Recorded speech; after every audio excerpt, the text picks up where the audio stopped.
عشق تو ہے ہی حقیقی، مجازی تو ہم نے جھوٹی تسلی کا نام دیا ہے۔ عشق مجازی عشق ہے ہی نہیں۔ اس لیے قاعدہ دے رہا ہوں، کسوٹی دے رہا ہوں، جہاں معشوق کو پا لینا ہی کمال ہو وہ عشق کہاں ہے؟ جہاں معشوق کو پا لینا آغاز ہو وہ عشق ہے۔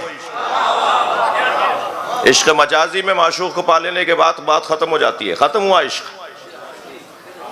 دو آشناؤں کی بڑی محنت کے بعد شادی ہوئی، 10 سال کے بعد لڑکا لڑکی سے کہنے لگا تمہاری آنکھ میں کالا دھبا ہے۔ وہ کہنے لگی ابھی نکلا ہے۔ اس نے کہا جی ابھی کیسے نکل آیا؟ کہنے لگی کہ پیدائشی آنکھ میں یہ ڈاٹ تھا، دھبا تھا، جب تک عشق رہا تمہیں دھبے نظر نہیں آئے، جیسے عشق ختم ہوا تمہیں دھبے نظر آنا شروع ہو گئے۔ تو عشق مجازی میں معشوق کو پا لینا کمال، آخری بات ہے، بس ختم بات۔ لیکن عشق حقیقی میں معشوق کو پا لینا آغاز ہے۔ تھکے نہیں ہیں تو ایک جملہ کہہ رہا ہوں، جب تک زلیخا کو حضرت یوسف سے عشق مجازی رہا، یوسف آگے آگے جاتے تھے، زلیخا پیچھے پیچھے جاتی تھی، اور جب زلیخا کو حضرت یوسف سے عشق حقیقی ہو گیا تو زلیخا آگے چلتی تھی، یوسف پیچھے چلتے تھے۔ جی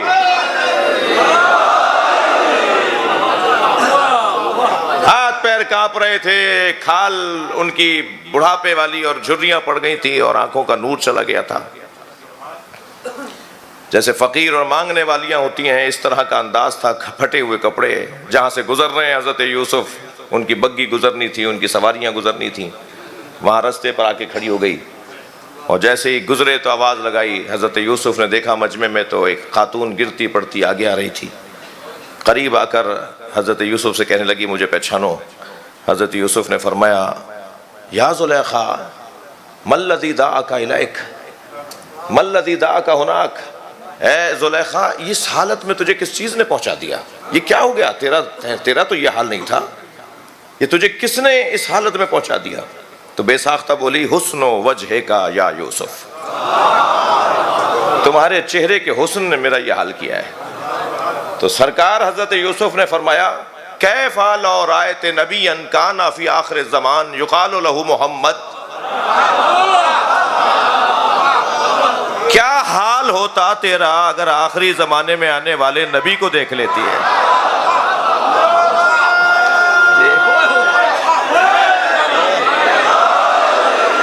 جسے محمد کہہ کے پکارا جائے گا، کانا احسن منی وجہن، اس کا چہرہ مجھ سے کہیں زیادہ حسین ہے، کانا افضل منی خلقا، اس کا اخلاق مجھ سے کہیں زیادہ اچھا ہے۔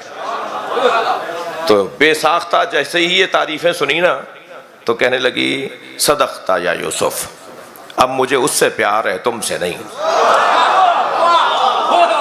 بھئی یہ روایت علامہ مجلسی نے لکھی ہے اور امام صادق نے بیان کی ہے، اور امام صادق ایسے بیان کر رہے ہیں جیسے موقع پہ حاضر ہوں۔ کمال اس گھرانے کا یہ ہے۔ کہنے لگی اب مجھے ان سے پیار ہے۔ حضرت یوسف نے فرمایا تجھے کیسے پتا چلا کہ میں سچ کہہ رہا ہوں؟ تو نے دیکھا نہیں ہے؟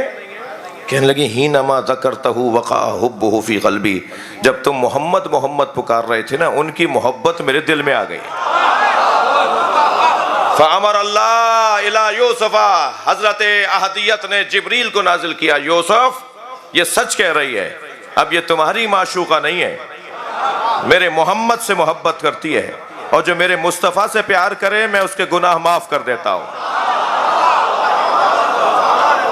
شادی کرو زلیخا سے، اس لیے کہ اب اس کے دل میں میرے محمد کی محبت ہے۔ بھائی اگر آمادہ ہے ایک جملہ کہہ دوں اللہ سے بارگاہ میں، اس کی بارگاہ میں کہہ دوں آپ سب کی طرف سے، یا اللہ ہم گناہگار ضرور ہیں مگر کسی نبی کے گناہگار نہیں ہیں، تو نے نبی کے گناہگار کو بھی صدقے میں مصطفیٰ کے معاف کر دیا، تو یہ مجمع تو کسی نبی کا گناہگار نہیں ہے۔ تجھے واسطہ دیتے ہیں مصطفیٰ کا، ان کے ہاتھوں کا، ان کی آنکھوں کا، ان کی پلکوں کا، اس پورے مجمع کو آج کی رات میں معاف کر دے۔ بلند تر صلوات کے ذریعے دعا کیجیے گا۔